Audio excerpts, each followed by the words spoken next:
Operation चला, आगे की स्ट्रेटजी के ऊपर चर्चा हुई, क्या क्या पूरा प्लान बना? अभी तक जो रेस्क्यू अभियान चला है सभी लोगों ने उसमें अच्छा समन्वय किया है, कोशिश की है हर एक व्यक्ति को बाहर निकाला जाए, हर एक जो संभव सहायता है वो करी जाए। उसके तहत लगभग अभी तक 1200 से अधिक लोगों को हेली सेवा के माध्यम से रेस्क्यू किया गया और अभी भी हेली सेवा हमारी चल रही है। स्थानीय लोगों को भी निकाला गया, जो गंगोत्री धाम हर्षिल अन्य स्थानों पर आए हुए तीर्थ यात्री थे, श्रद्धालु थे, उन सभी को निकाला गया है। बिजली वहां पर रिस्टोर हो गई है। आप सबको पता है कि पूरी बिजली की लाइनें पूरी तरह से क्षतिग्रस्त हो गई थी, बिजली की लाइनें चल गई हैं, टेलीफोन सुविधा वहां पर सुचारू हो गई है,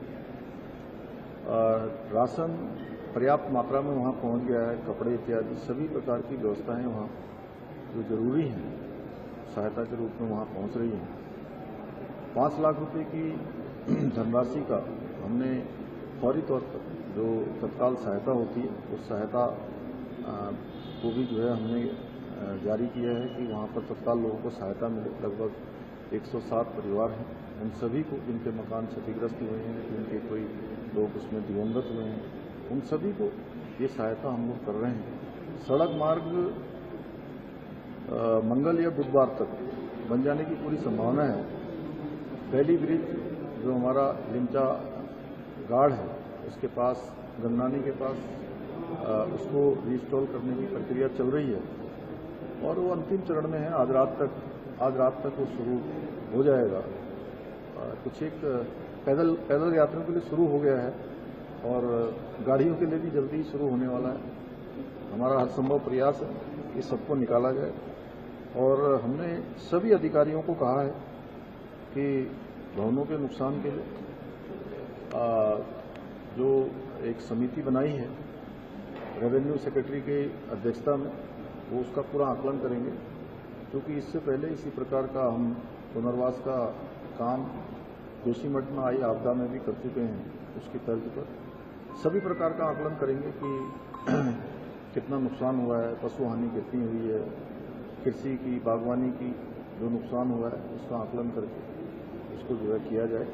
और हमारा हर संभव प्रयास है कि हर एक आपदा पीड़ित को पर्याप्त सहायता मिलनी चाहिए, हर प्रकार से उनकी सहायता होनी चाहिए। उसमें किसी प्रकार का भी कोई भी जो है ढीलावाली नहीं होनी चाहिए। सारा आकलन करके उसको जल्दी से जल्दी करना है। और ये समिति जो बनाई है वो 1-2 दिनों में धराली क्षेत्र का भ्रमण करेगी, जल्दी से जल्दी समिति जाएगी, अन्य आकलन भी करेगी और इस प्रकार की जो आपदाएं जो हमको प्रत्येक वर्ष किसी न किसी रूप में इनका सामना करना पड़ता है, इनका आकलन करने के लिए कुछ हमारे महत्वपूर्ण जो संस्थान हैं जो इस क्षेत्र में धारण क्षमता से लेकर पर्यावरण के क्षेत्र में आकलन करते हैं, उन सभी से बात की जा रही है।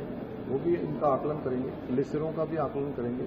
आखिर बादल फटने की घटनाएं ज़्यादा हो रही हैं, उसका भी आकलन करेंगे, जिससे कि हम लोग इस प्रकार की घटनाओं से अपने को बचा सकें और जो आपदा का जो अधिकतम समय लगता है आपदा में रिस्पॉन्ड में, वो समय हमारा कम से कम हो पाए।